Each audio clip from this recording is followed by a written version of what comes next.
Hello, everyone. It's Thursday, and we do work while you watch. I am Alan, and we have Will, and Alex, and Keith, and Chris.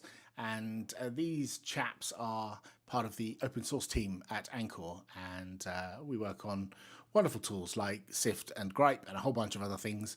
And we work on a Thursday. Well, it's evening for me. I guess it's afternoon for you guys, something like that. Time zones, how do they work? And we're going to go through some issues and other, general open source maintenance. Feel free to throw tomatoes or comments or questions. Right, anyone got anything they want to start with? Nothing over here. I've got some issues lined up here. Only a few. Anyone got one they want to go for first?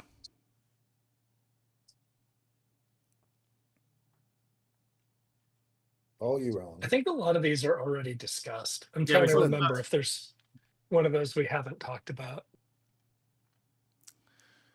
Yeah, I think you may be right, actually.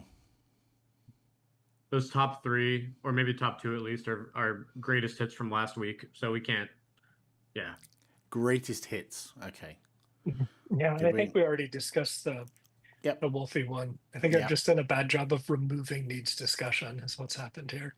Oh, yes, that was definitely the first discussion. Okay, yes. And, yeah. Okay.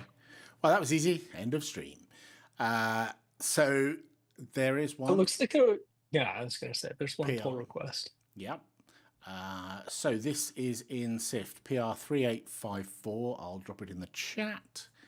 And the other chat, Bob. There we go. Parse Golang test binaries and resolve dependencies. Victor Who has come up with an elegant solution. That's a bold statement in the first line, isn't it? It may well be. I'm not denying it.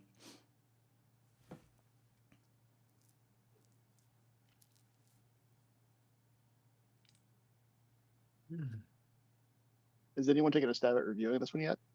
Anyone want to summarize, or I have not. So what does it do? I looked at it some time ago, just briefly, and left a little bit of feedback, it seems, but he's responded since then and pushed some changes.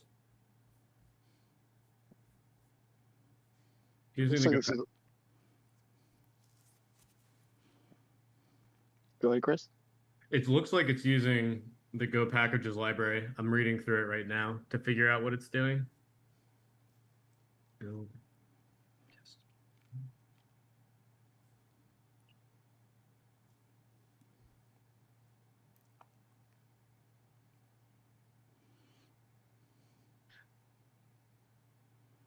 Test. When someone says test binary, I'm not all the way through yet. Is he referring to like a binary that's used to test Golang packages, or? Yes, I'm fairly certain it's like if you run, a test and it compiles a package to an executable, like that binary is the thing that he's intending to scan. Yep. Oh, a test.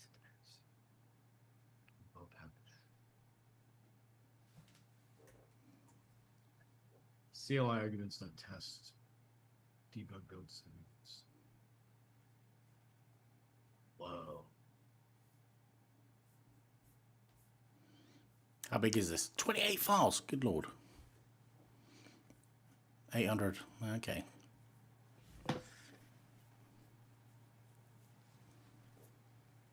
Well, okay, so the first part, that's a little, we've talked about this on the stream before, but the packages that are being returned here, oh no, this is the build info and elf symbols, never mind. Those are the elf symbols. So what packages is this? That package, name is that, dot test, package go, there's zip, ghost view. The packages being returned in the tests are at the correct level. The .vo.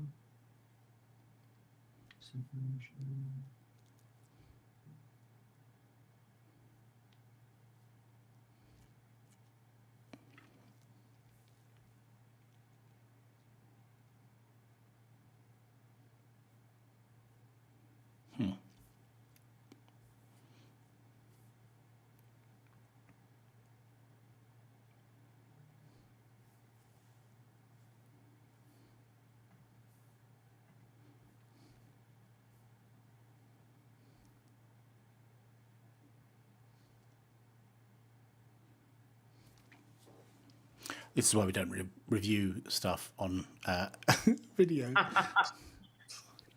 It's compelling. Yeah, isn't PRs. it? And this one's definitely a dense one, like the scan binary here. It's goes on for a bit. Mm-hmm. Could we look at new issues or something? If this is not not a great use of live stream we can time. certainly, someone could pick this up next week when we're back to have another look at. I could jump back in, Keith. If you don't, I know Keith left some comments on this one. Keith, if you don't mind me stepping in just to take a look and adding further thoughts to it. Feel free. I have one question about. So this one's like looking at the symbols in the binary to make some conclusions. We had a PR we were looking at last week in the live stream that was doing something similar. It wasn't this PR. It was a different one. I am struggling to remember which one it was. No, it was the PR that was using the Go binary symbols to build packages to get more accurate license data out of Grafana, and then the packages being returned were at the lowercase p Go package level, not the capital P Syft package level, which is Syft packages are going to one Go mod, whereas this one was Syft packages are going to. It's only down to one change though, or one diff. That seems weird. This is not the right PR. So this is. No. I think this user opened 2 PRs, one of which just says adds another file name. I think the next one, 3974, is the one we're talking about. Gotcha. But yeah, it's to 10,000 foot. Your answer. Sorry, they're doing similar things. I'm wrong, I think. Mm-hmm. Let me try. It wasn't this one. This one is interesting. Oh, is it?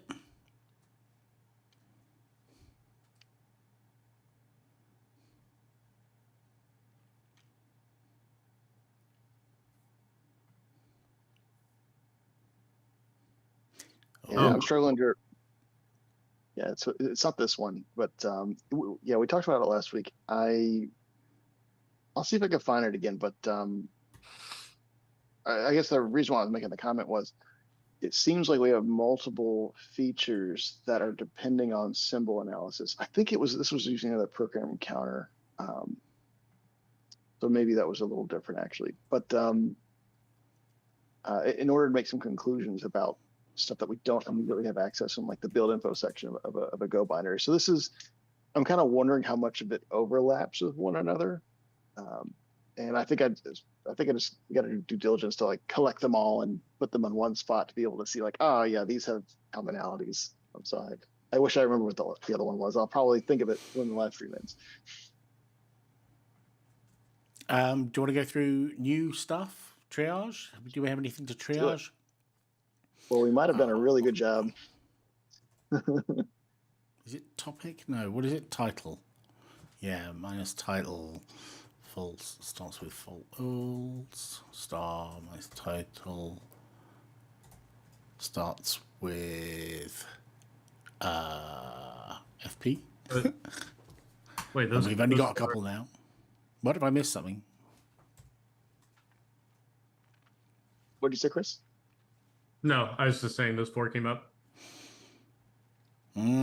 Oh, that one came up today. I think you replied to this one. This is Grype 2794 because they're assuming the parallelism should work in Grype.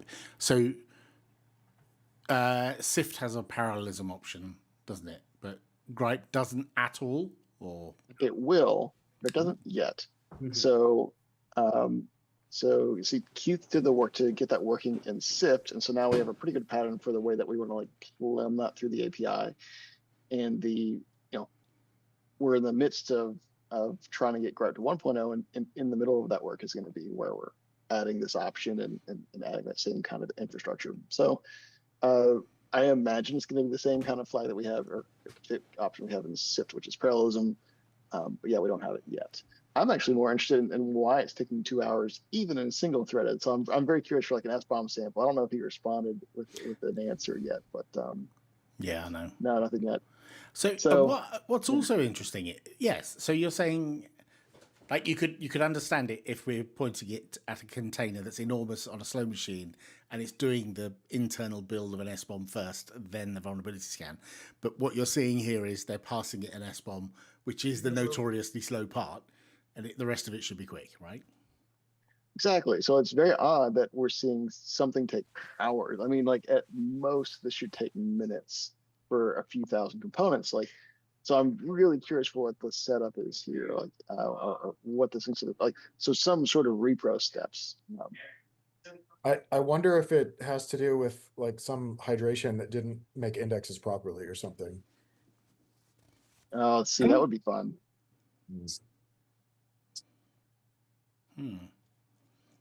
How could you test that? I guess you could drop indexes on the SQLite vulnerability database, just to see what happens, see how slow it goes. Yeah, basically, I mean, it will go slow, but and that's I kind of can't. I'm having a hard time imagining what else could be causing this to go so slow, or what is there something crazy in that config? So like we just fixed a regression today about performance regression around creating regex objects. I don't think it would be that. I mean, even if you have tens of thousands of ignore rules in your config, so he has -c in some config here, which I don't think is the case. I still don't imagine it taking hours in that case.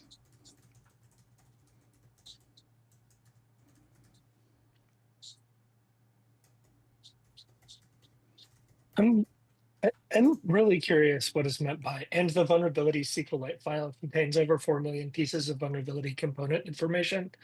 I guess, is that just a comment that the vulnerability database is big? I'm curious what there are 4 million of. I don't think there are 4 million CVEs. Definitely not. I think there's like 250,000 CVEs. I suspect it's like some number of rows in the Grype database is what he's referring to, but I also don't know. Yeah. I think this is hard to do anything about without either the SBOM or the user claims they gave us the config file, and it doesn't have anything in it besides using a parallel config that doesn't really work or do anything. Speaking of which, do we not error or warn on unknown configuration option? We just ignore them. We do not. Yeah, we could add a hook to be able to like catch those and warn them, but we have not. No.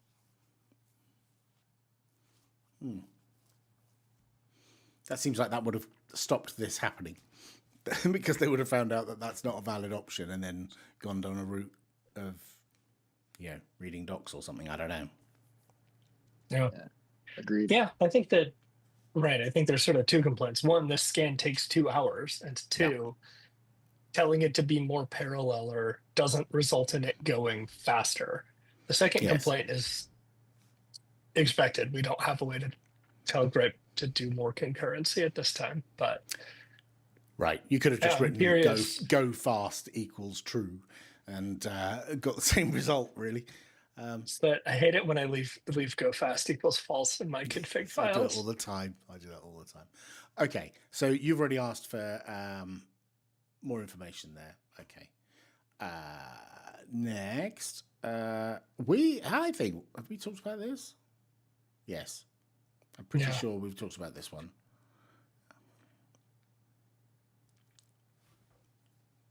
Yeah. Okay.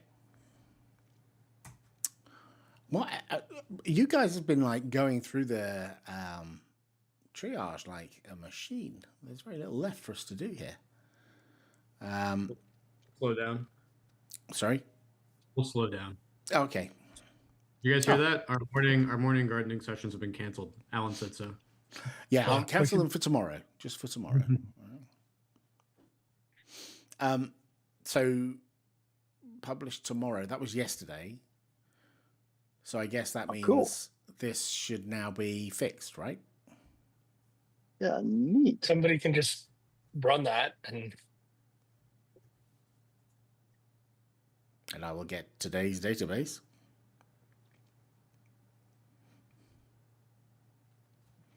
What should I expect to happen? So 2025 31650 should be on it. That's those indexes.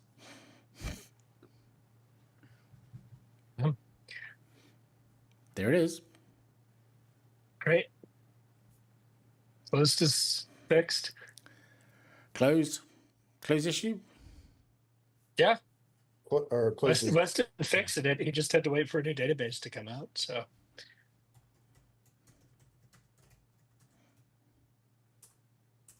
Probably changelog ignore that one. it Yeah. already is. Oh, okay. here's +1 to the architecture for the data overrides for this. It's that these kinds of fixes are just like a pull request away and not just like, oh, we have to update Grype and do a new release. Very cool. Yep. Oh. Sweet. If we're out of things that we haven't looked at, I hypothesize that the backlog has like 1 million things that we haven't looked at in a very long time. It might be interesting. We can look at this real quick first. We could also look at false positives, but I suspect that all those false positives are sort of similar. That says 9 hours ago. That's tomorrow, not today, tomorrow, isn't it? Yes.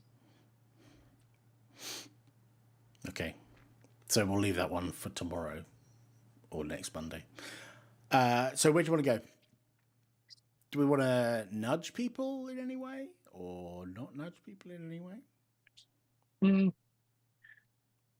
And yeah, I was thinking of looking at the backlog or ready and seeing if we can get something further along, or looking at, I guess old pull requests can be really hard, but maybe the backlog tab up there, that those are things that we've sort of, I don't know, if somebody else has a better idea, that's fine. These are things that we've sort of agreed in principle we should do, but no one has started or proposed a detailed plan for, or maybe agreed in principle we might do. Are there any labels that we should focus on? Like, well, we don't want to look at the ones that are blocked, I guess, unless they're now unblocked. Maybe bugs are always like a good like high order of like if we just we look at all the bugs and we read a title and we go, oh, like we said we would fix that and we really should jump on that. Keith also had a okay. We could, yeah. Do Grype 1.0 stuff? Yeah, I We mean, got a no doc one's for that. prepped for it, but if we have a milestone, maybe. Yeah, it's probably a good place to start the story. The milestone for Grype 1.0 is the spot where we're collecting things that are related to the changes that we think 1.0 work would affect. So, all right. Well, a good question. Do we have the parallelism one in here if we're intending to? Should we move that as a? If we don't, it should be there.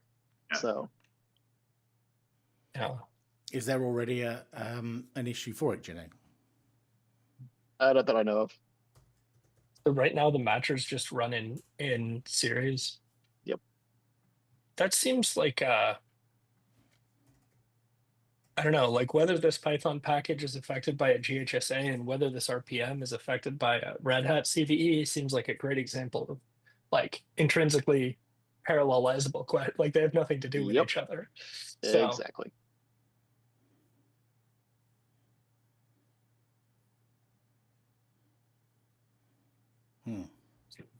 Is that it, or is that? Do we not have something that's? I thought we Oh, you're looking we for fixed this. Yeah, I was just looking to see if there was an issue with the word parallel in it, and there's only the one we were just looking at. Oh, add parallel. I don't flag. think that's what we. I just How did I get here? I just repurposed it, renamed it. Brilliant. Good work. Okay, that's it. So, okay, how do I? Oh, it's already in there. Right, you've done it all. you guys. I get it. I'm slow. I mean, so for a lot of the like Grype 1.0 work, we've kind of done a lot of work ahead of it to get rid of things that we just know we needed to do before we even tried to tackle it. So one of the big things was we have our database schemas they have separate. I mean, so that's versioned separately than say Grype is. So we're on database schema version 6. 1 through 5 looks very similar to one another, and 6 was like a large overhaul. And that unblocked a lot of the Grype 1.0 work. Now a lot of it's going to be looking pretty strictly at our core types and how the data is passed down in order to do matching and what gets returned. I think the thing that like rings in most recent memory that would probably maybe be interesting to double click on is the stuff that we return from the vulnerability provider. So just like, okay, so what is the vulnerability provider? From like the API perspective, that's the thing that represents how to search the database. So it's a matcher, something that is trying to find a match for a specific package in a specific ecosystem, asks a question to the vulnerability provider. Can you search by name? Can you search by distro? Can you search by CPE, etc.? So it has these different methods of how you can search. And the vulnerability provider just will go and magically do that. And it interfaces with the current database schema that's supported. And so there's at any point in time that you could have multiple vulnerability providers implemented in the API, but there's only one that's really used in the library. In this case, it's only these 6. How this has worked in the past is it's really up to the matcher and things above the vulnerability provider to put together what was searched for and the evidence of how it reached a conclusion into what's called a match, where a match is you have the vulnerability, you have that you found, you have the artifact that you used to search by, and something called match details, which is really just here's the parameters I used to search. So maybe I searched by distro. So here's like I searched Red Hat 9.4, or maybe I searched by CPE. Here's the specific CPE I use as input. And then it'll say, here's what I found. Here's the specific parameters that I matched on in order to get this record. So the match details is a really great way to kind of glue the artifact and the vulnerability together to say, and here's how I got to this result. Why am I mentioning all this? Well, so it's really awkward that we have match details kind of tacked on after the results are discovered by the matcher. The matcher has to do all this extra work, and it's not really its concern. So a lot of the conversations like me and Keith have been chatting recently while working on the Red Hat US work, they're like, hey, it would be really great if this evidence just kind of came for free on the results within the vulnerability provider. And it would be really great if it was automatically derived from the input criteria that we give to vulnerability providers. So pause there and say, but there is no proposal, a specific proposal to bring that forward, to actually like how to change match details to be a different shape that's more useful. Or does it get attached to a vulnerability, or we have another object or something else, and how that kind of plays into the whole matchers use criteria to pass to vulnerability providers to get matches kind of chain. So I don't know if anybody has any other thoughts on this. But I have one question that I've sort of been swirling around, is that the match details that we have, is that effectively, like, if we could have an ideal thing for that, would it be an audit log of like the operations that happened to get the results, right? I think I've heard somebody say in the past something along the lines of like, well, like the match details are like showing our work for how we did something. And so that kind of leads me to think, like, is it an audit log? And if it is, then that like changes how I might think some of the things work along the way. Yeah, that I hadn't used the term audit log before, but one of the things that we've talked about is the notion of like gathering evidence, right? Like we could say, okay, one piece of evidence that this package is vulnerable to CVE1234 is that there's a CPE match to CVE1234. And then there's a piece of evidence that it's not vulnerable, which is that the Debian feed says that version whatever is patched. And so that's a piece of evidence that it's not vulnerable.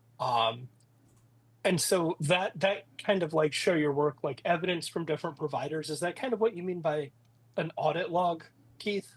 The sort of in the same direction?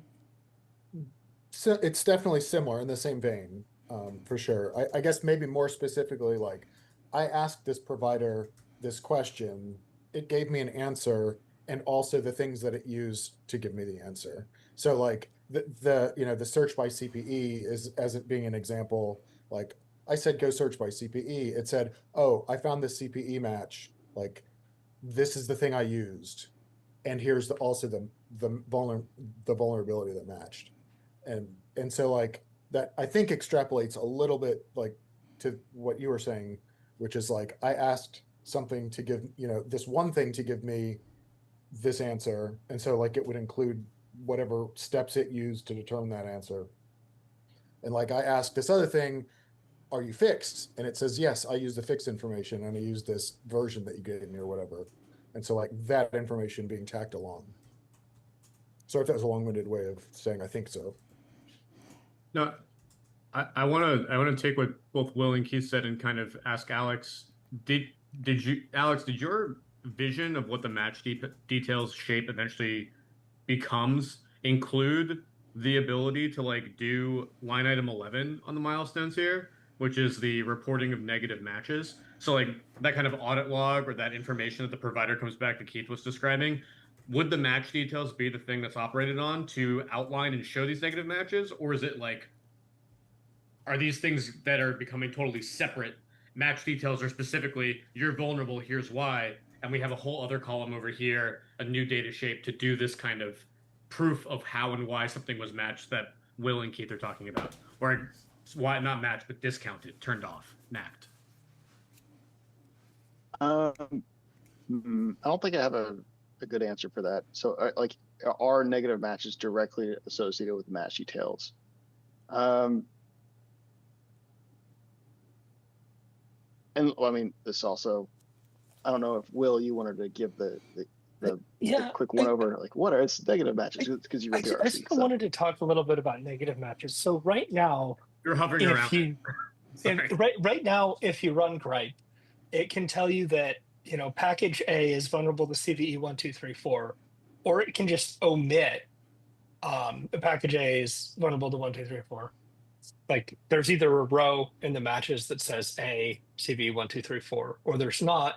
There's another section of Grype's output called the ignored matches, which is where maybe somebody put in their config file that they don't care about package A or they don't care about CVE1234. Maybe they passed a VEX document that says that they believe CVE1234 is mitigated by another route and shouldn't be reported. So those are ignored matches. They're sort of ignored by user configuration. But what I mean by negative matches is really the distinction between a search miss and the positive assertion that a vulnerability has been patched, right? So right now, if let's say that we have a CVE that says package A is fixed at version 3, right? And I have version 3. So right now, Grype will just not have a row for that. There will be no match. So that's like, Grype is not claiming that package A is vulnerable because there's strong evidence that it's patched.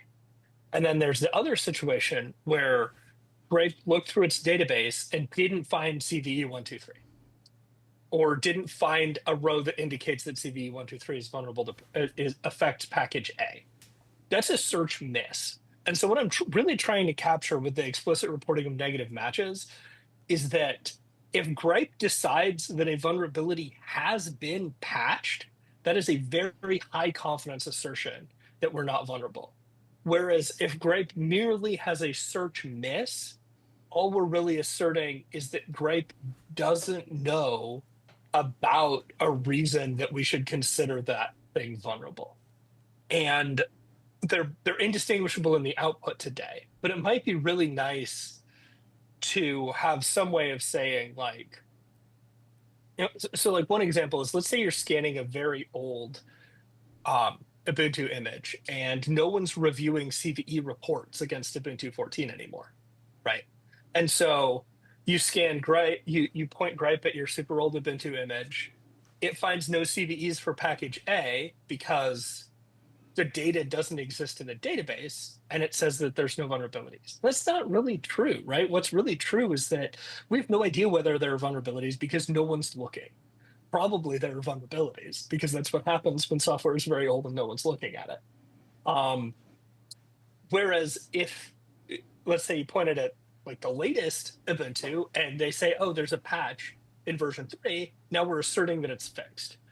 And so I think reporting, like explicit reporting of negative matches, is both at like the Grype output level, like sort of showing things that are like recently patched, right? I don't want to show every CVE that's ever affected anything, but I think a user being able to tell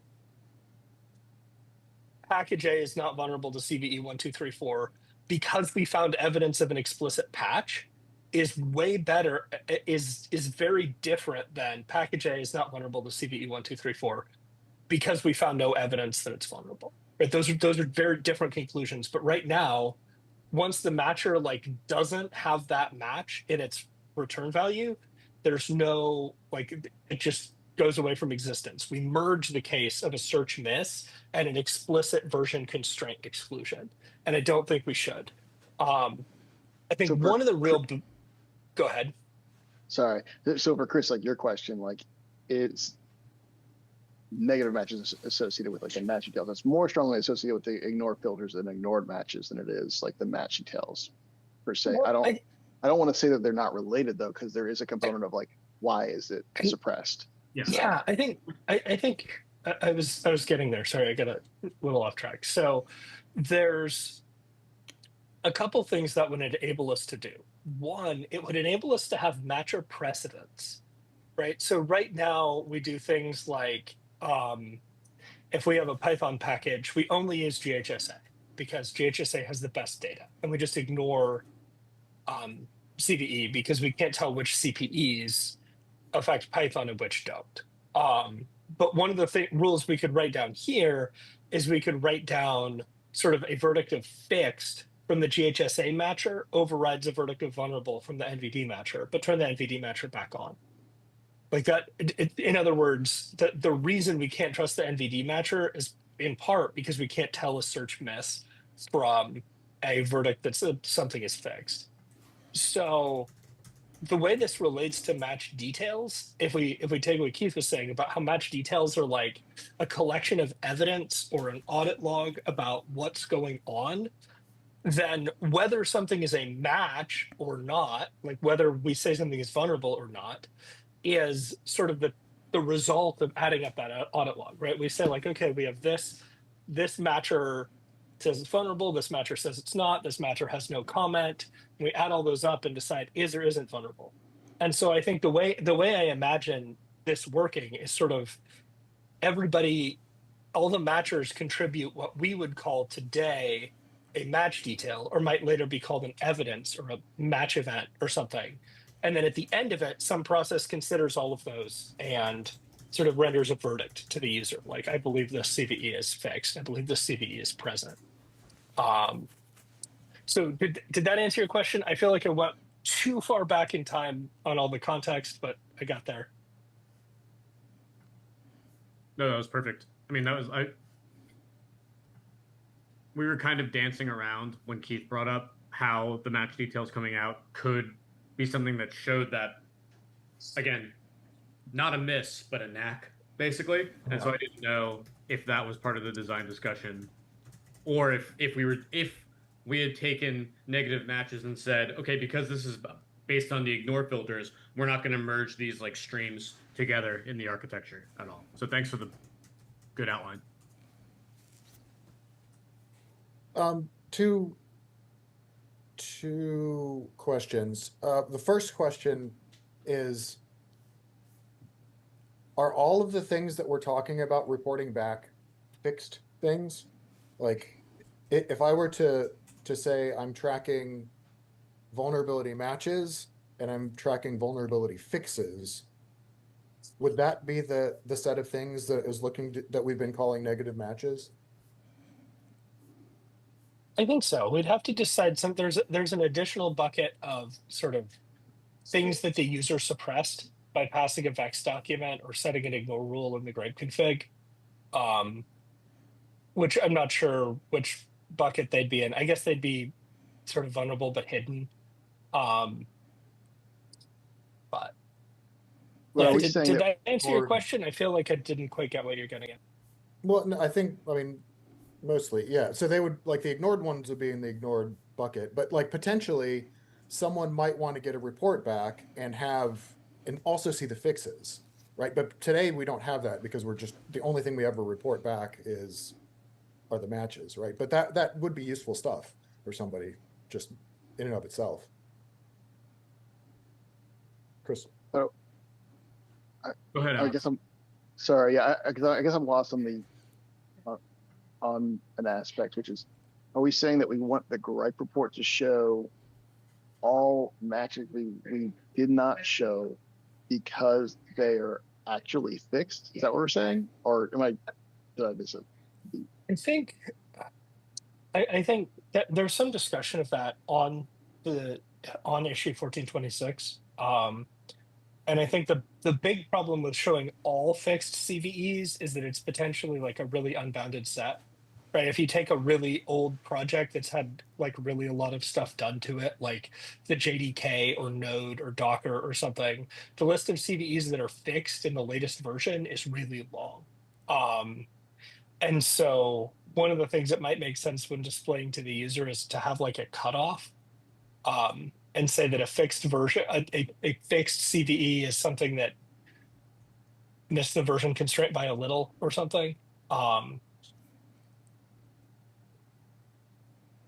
In other Yeah. words, if something was fixed in node 8, that's not interesting to you. But if it was fixed in node 21, maybe it is.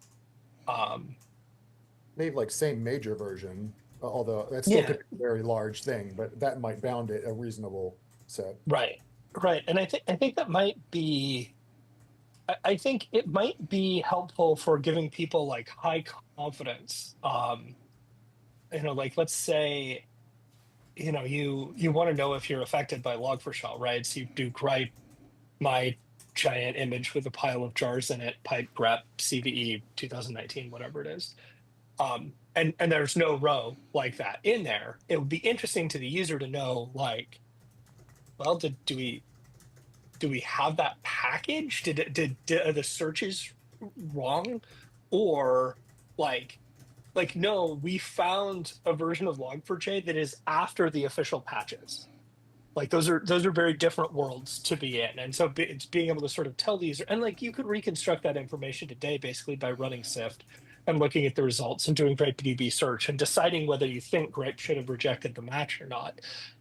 But it might be nice to sort of show recently fixed things, especially maybe somebody wants to do like have a goal of getting things patched or whatever. I think that would be good. But I think the core thing I'm asking for in this issue, and if I'm talking about this one thing too much, stop me. But the core thing I think in this issue is that right now, Grype basically fans out and runs a bunch of different matchers, and then just concatenates the results and prints them. And I think the control flow should eventually be that Grype groups the packages by whether they're sort of the same thing. So for example, if you do apt-get install curl, we'll find a curl binary package and we'll find a curl d package. And those are the same thing in some sense because they own some of the same files. And so Grype should initially cluster the packages and then should ask each matcher, sort of thinking of like a visitor pattern or like a pub something where like should ask each matcher, do you care about this cluster? If you do, what vulnerabilities do you consider it to have fixed and what vulnerabilities do you consider it to have affected? And then at the end of that, there's all this evidence stuck to this cluster of packages. And then we sort of collapse all the evidence into a verdict about each CVE that might affect the package.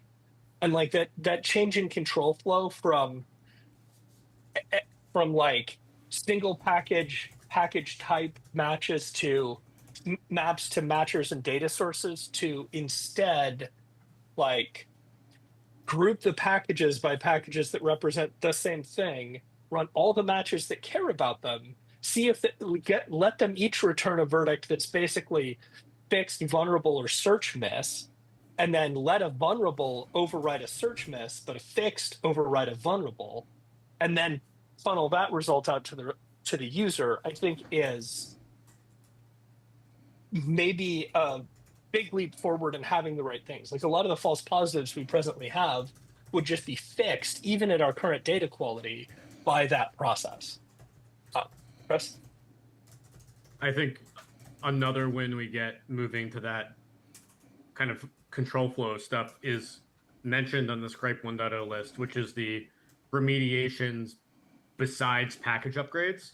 So if you've already grouped the packages and are asking the provider, render me a match detail verdict about this group, then it can say, oh, now I know I have all the information about all these packages. Nothing more is coming in. Let me tell you about how they relate to this distro. And you don't even just have to, you don't get like a won't fix back. You get you can upgrade to this distro. And then these packages, like they don't go, they're not vulnerable anymore. It's not that they won't fix, you just get, you can move forward on your OS lifecycle and just remove a class of vulnerabilities. And that information can be communicated to the user, which we're unable to do right now because of how granular single package to provider query and the details that the match details can come back with right now.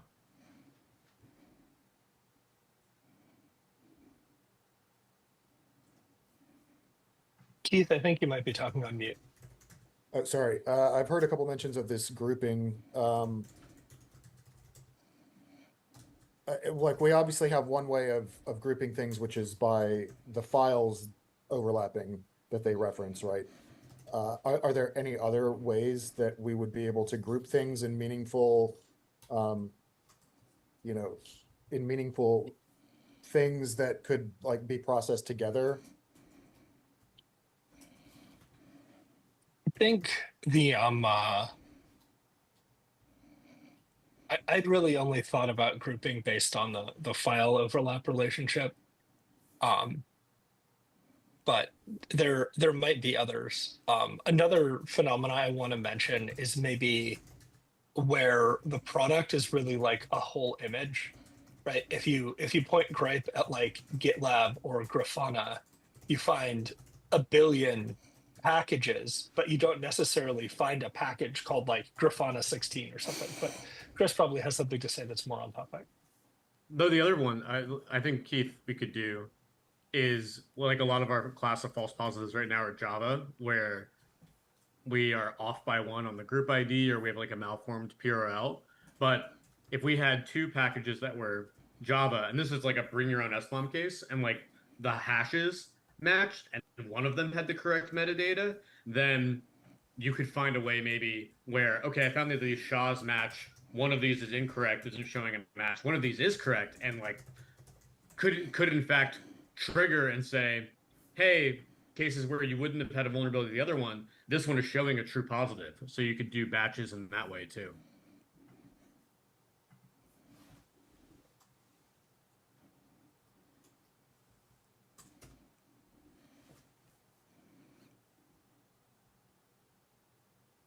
So I did want to just mention one other thing, getting back to kind of the original topic, as it relates to this, in fact, which is that, like, if we did have some sort of an audit log that we attached to the vulnerabilities, if we then took some vulnerabilities and we determined, oh, these are fixes that we, raise up into the main data, I think that would go a long way to help to answer those questions that somebody has where they say, oh, I was looking for CVE 123.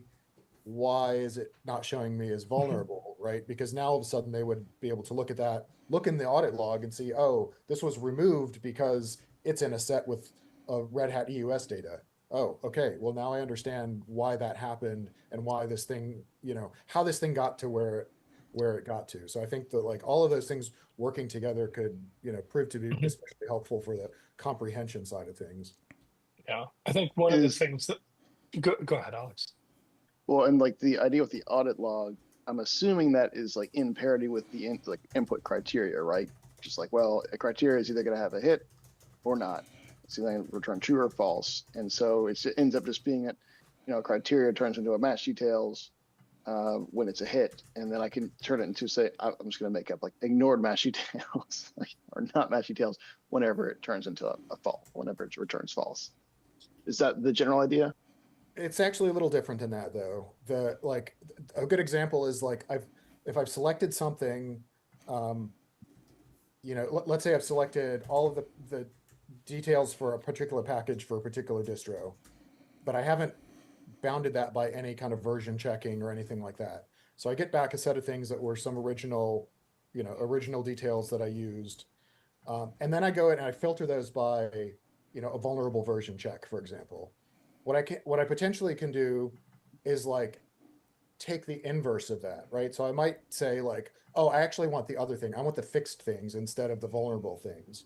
So I could take that original set, remove the set of fixed things, and how do I represent that operation? Now, if I have an audit log, I can have something that says like, removed by this thing in this other, with this other audit log that it's been tracking that says, for whatever else. So like it would provide a way for somebody to like understand how something moved from like a complex operation like we have with like the EUS matching, for example, to being on one side or the other of the determination of something, of whether it's vulnerable or not. And I just can't really think of how to convey that use in a useful way without having something that's a bit more akin to the audit log than what we have today with the match details.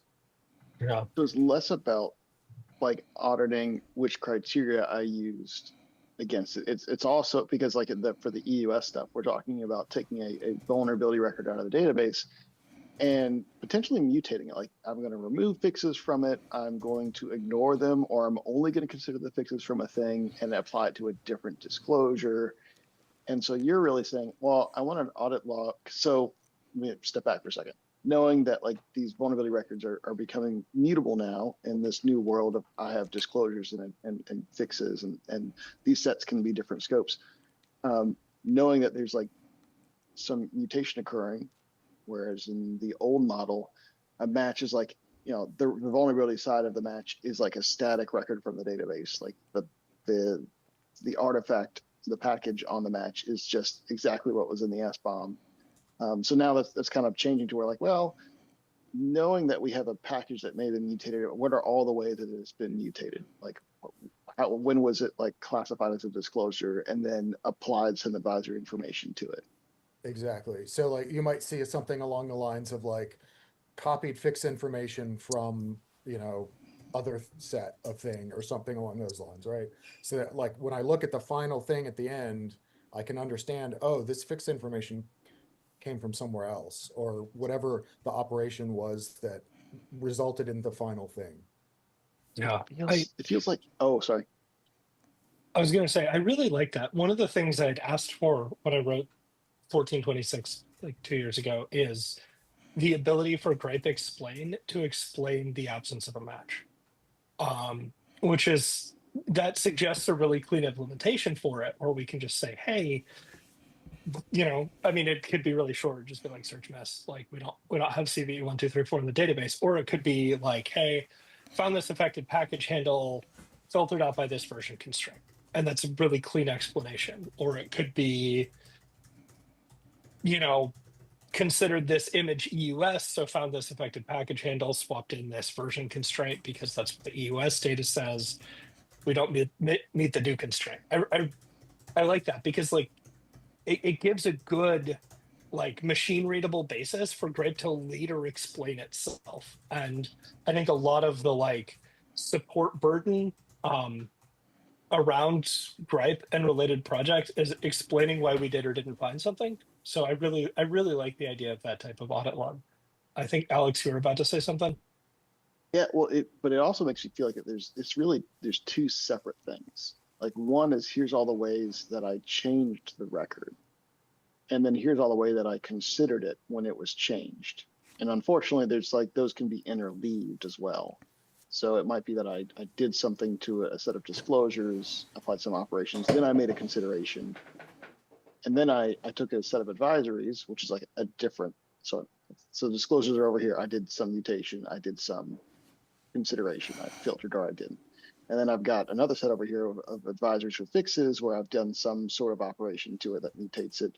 And then I've done something else where I've also filtered it. And then I've done something where I've merged the two together. And it's like, well, is the merged object, does it need to convey that like kind of tree of sets that you've used in the past, or is it really like a linear thing? I kind of don't know. I think. Yeah, I think. Go ahead. To be able to answer the questions definitively, how did I get here? It probably does need, that tree of how it got there. I don't think that it would necessarily be that arduous to understand though, because the tree would come from like a remove operation or a move operation, and there's kind of only two spots. It's not like it would spider out too badly, but yeah, it definitely is. Yeah, there are a lot of things to consider.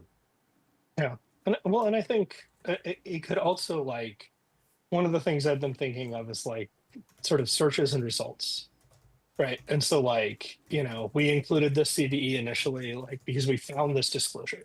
Like Red Hat says that this source RPM has this CVE, and then we go further on, and then we searched, and it's like, well, searching Red Hat CSAF advisory data, we find that RHSA 1234 fixes this CVE, right? So we removed it from the results set. That's a simple case. But then there could be like, we found the disclosure, we searched, we are on REL 8.4 EUS. So we searched for advisories for REL 8.4 mainline. We found this advisory, but it was merged into mainline in 8.5, so we dropped it.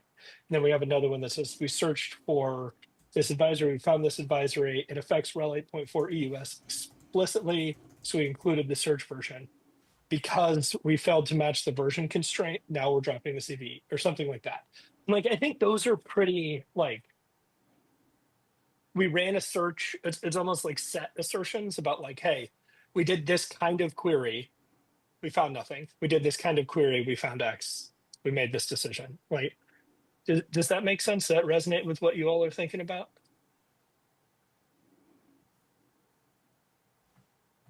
I will tentatively say yes. Same, yeah.